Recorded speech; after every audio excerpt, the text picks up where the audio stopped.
श्रीरामपूर शहरात आधीच विस्थापित दुकानदारांच्या पुनर्वसनाचा प्रश्न ऐरणीवर असताना आता श्रीरामपूर शहरात आणखी एक मोठं संकट उभं ठाकलं आहे।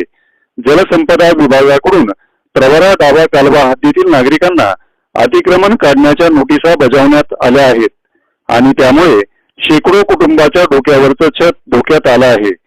प्रवरा डावा कालवा परिसरात अनेक वर्षापासून वास्तव्यास असलेल्या नागरिकांना अचानक नोटिसा देण्यात आल्या।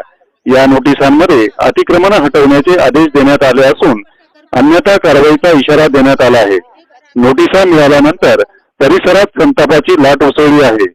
राज्यात छत्रपती शिवाजी महाराज यांच्या विचारांचे शासन असल्याचा दावा केला जातो, मात्र सामान्य कुटुंबांना बेघर करण्याचा निर्णय हा न्याय आहे का, असा सवाल नागरिक उपस्थित करत आहे। काही नागरिकांनी प्रशासनावर सुद्धा सूडबुद्धीच्या राजकारणाचा आरोप केला आहे। प्रवरा डावा कालवा हद्दीतील नागरिकांनी तीव्र आंदोलनाचा इशारा दिला आहे। मोठ्या प्रमाणात जन आक्रोश निर्माण झाला असून लवकरच रस्त्यावर उतरून आंदोलन छेडले जाण्याची शक्यता आहे। हॉस्पिटलच्या पाठीमागून कॅनल रोड वरनं बोलते। आज आम्हाला 8 दिवसापासून पाटबंधारे खात्यातून घर हलवण्याची नोटीस आलेली आहे। आम्ही आज नगरपालिकेच्या हद्दीमध्ये राहतो, गेले 40 ते 50 वर्ष झाले, पण आम्ही इथं घरपट्टी नळपट्टी सगळं भरत असताना देखील आम्हाला घर हलवण्याची नोटीस दिलेली आहे। आणि आत्ताची सध्याची परिस्थिती जर सांगायची झाली तर आमच्या घरामध्ये स्वतः मी कॅन्सर पेशंट आहे, माझे पप्पा पॅरालिसचे पेशंट आहेत, माझी मम्मी हार्ट अटॅकची पेशंट आहे। आणि हे सगळं ऐकल्यानंतर त्याच्यानंतर आमच्या घरामध्ये 10वी 12वीचे स्टुडंट आहेत।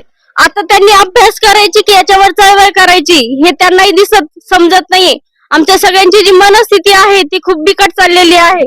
आणि प्लस जर आम्हाला इथून तुम्ही हक्क लावताय, आम्हाला तर इथून जायचं नाहीच आहे।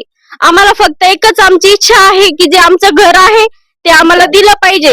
आम्ही याच्या व्यतिरिक्त सरकारला शासनाला कोणत्याही गोष्टीची मान्यता करत नाही आहे। आमचं जे आहे ते आम्हाला हक्काने तुम्ही द्यावं ही नम्र विनंती करते।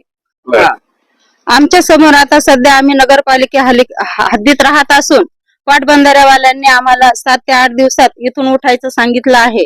आता जर 7-8 दिवसात आम्ही इथून लगेच पसारा हलवायचा म्हटल्यावर आम्ही 45 ते 50 वर्षापासून आमचे सासू सासरे आधी इथं राहत होते, नंतर आता आम्ही राहतो आहे तिथं। आणि आमच्या घरात पेशंट मुलं आहे, 10वीला आहे 12वीला आहे, त्यांचे पेपर चालू येतं।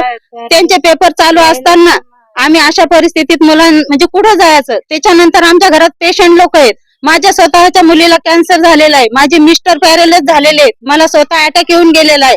अशा परिस्थितीत आमच्या घरात कामधंदे करणारे कोणीही नाही, तरी पण हे लोक म्हणतात तुम्ही 6 दिवसात 8 दिवसात इथून पसारा नाही उचलला तर तुमच्या घरावर आम्ही बुलडोजर चालवणार आहे।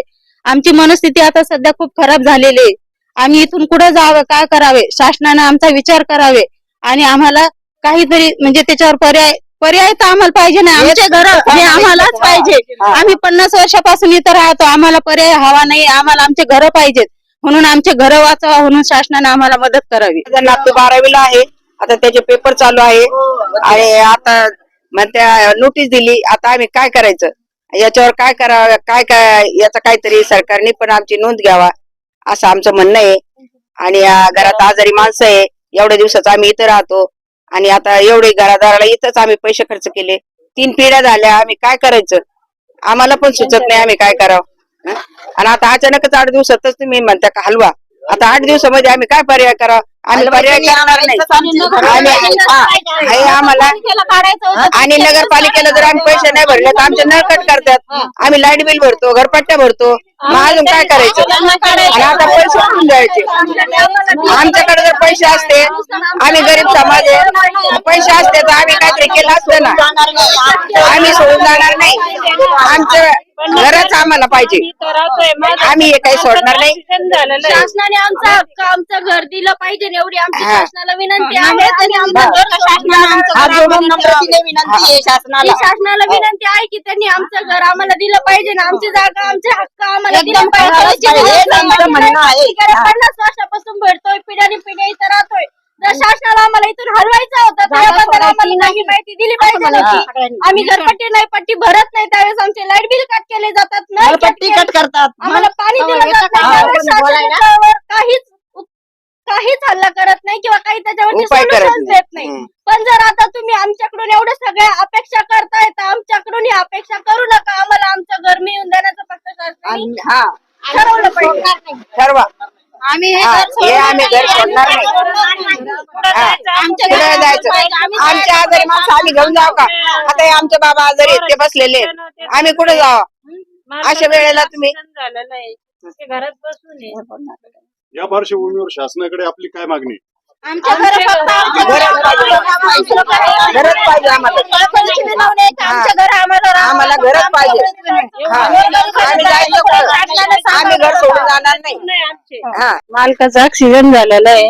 मुलगी आमची शिक्षण म्हणजे तिची परीक्षा चालू आहे 12वीची. मुलगा आमचा 10वीला आहे.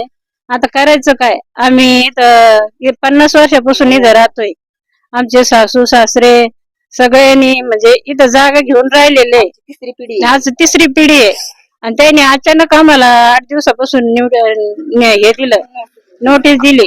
आता आमच्या घरी पेशंट आहे सध्या, कोणीच कमावणार नाही. आमचं घर सगळं माझ्यावर चालू आहे, तर करायचं कसं? एवढं विनंती करतोय आम्ही सरकारला. शासनाकडे आपली काय मागणी? प्रथमतः मी सर्व महापुरुषांना अभिवादन करतो. मी बहुजन समाज पार्टी जिल्हा प्रभारी राजू खरात.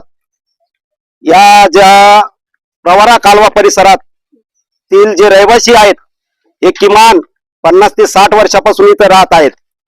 परंतु शासनाने जो निर्णय घेतला, हा अचानक जो निर्णय घेतला, हा मानवी आणि खूप वाईट निर्णय घेतला. यामध्ये या लोकांकडे आज मी तिला स्वतःकडे एक म्हणजे कष्ट करण्याचं कुठंच काही नाहीये. एक दुसरी गोष्ट, या लोकांकडे आज जे मुलं आहेत किंवा हे जे नागरिक इथं राहत आहेत, हे नागरिक जवळजवळ 40-50 वर्षापासून राहून यांच्याकडे जवळजवळ 3-3, 4-4 पिढ्या झालेल्या आहेत. यांच्या 4 पिढ्या असताना तरी त्या काळात कुणी कुठलाही अधिकारी येऊन सांगत नव्हता का बाबा तुम्ही इथं राहू नका, हे करू नका, ते करू नका.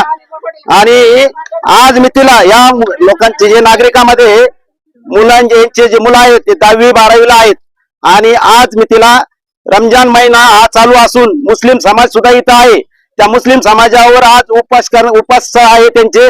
आणि उपास असताना सुद्धा त्या लोकांना घराबाहेर शासनाने जो काढण्याचा जो निर्णय घेतलेला आहे तो फार चुकीचा आहे. आणि आम्ही तर असं म्हणतो, इथं जे राहणारे लोक आहेत हे दलित मुस्लिम लोक राहत आहेत आणि जाणून बुजून हा प्रकार घडवण्यात आलेला आहे. तर मला असं म्हणायचंय की हे राजकीय दृष्ट्या जर निर्णय जर शासन घेत असेल तर शासनाचा आम्ही जाहीर निषेध करतो. आणि दुसरी गोष्ट असं म्हणतोय की या शासनाला जर जाग येत नसेल, हे जर गेंड्याच्या घाटाला शासन जर असेल, त्या शासनाला आम्ही आज उद्या ज्यावेळेला उपोषण करणार आहे तर तुम्हाला सांगतो आम्ही आमरण उपोषण करणार आहे. आणि आमरण उपोषण करून जर आम्हाला जर जागा मिळणार नसेल तरी आम्ही इथं सगळेजण जर आम्ही आमरण उपोषण करून मेलं तरी चालेल, परंतु आम्ही ही जागा सोडणार नाही. ही आमच्या सगळ्या नागरिकांची मागणी आहे. नुसतं एक लोक नाहीये इथं, एक माणूस नाहीये इथं, कमीत कमी 1000 लोक आहेत. या 1000 लोकांचा प्रश्न शासनाने सोडवावा आणि या लोकांना आहे त्याच ठिकाणी जागा देण्यात यावी. दुसरी गोष्ट, या लोकांना रोजगारासाठी कुठलाही शासनाने काहीच निर्णय घेतलेला नाही. आज लोक जे मोलमजुरी करून काम करतायत आणि मोलमजूर काम करत असताना या शासनाने जो निर्णय घेतला हा चुकीचा निर्णय आहे. या निर्णयाच्या निषेधार्थ आम्ही बहुजन समाज पार्टी आणि माझे नागरिक आणि माझे बहीण भाऊ हे सगळे रस्त्यावर उतरलेले आहेत. आणि शासनाने त्वरित हे जे आहेत हे जे नोटीस दिल्या आहेत तर या नोटीस त्वरित मागे घेण्यात याव्यात. आणि नोटीस या जाणून बुजून देण्यात आलेल्या आहेत. या देण्यामागं फक्त राजकीय षडयंत्र आहेत. आणि काय की आमचे लोक निवडून आले नाही, हे जलसंपदा मंत्र्याचं फक्त म्हणण्यानुसार त्यांचं पहिलं स्टेटमेंट होतं का आम्ही या पाटाच्या खाल्याचे लोक सगळे काढून टाकणार. का काढणार? की या लोकांनी मतदान आम्हाला भाजपला केलं नाही. परंतु माझं सरळ असं मत आहे, मत देण्याचा अधिकार डॉक्टर बाबासाहेब आंबेडकरांनी दिला आहे. तो मत कुणाला देऊ शकतो, त्यासाठी कुणाला बळजबरी करण्याचा अधिकार नाही.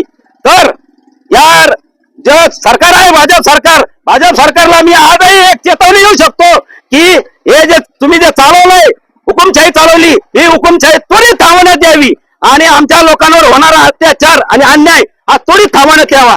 असं जर झालं नाही तर आम्ही आमरण उपोषण हे उद्या करत आहोत. दिनांक 25/2/26 रोजी आम्ही गांधी पुतळा या ठिकाणी जवळजवळ 1000च्या संख्येने 1 ते 2 5,000च्या संख्येने लोक बसणार आहोत. तर शासनाने त्वरित निर्णय घेऊन त्वरित निर्णय मागे घेण्यात यावा ही शासनाला मी विनंती करतो. जय भीम, जय भारत. रस्त्यावर येणार आहेत मध्ये येणार. बोला तुम्ही कोणता आहे तो आहे तो चुकीचा निर्णय तो आहे ना त्वरित माग घेण्यात यावा. एकूण ठेवलं आम्हाला झोपेत ठेवून आमच्यावर हा अन्याय केलेला आहे. हे हुकुमशाही इंग्रज गेले आणि हे काळे इंग्रज आले तर हे इंग्रज थांबले पाहिजे. सरकारनं असं केलं म्हणून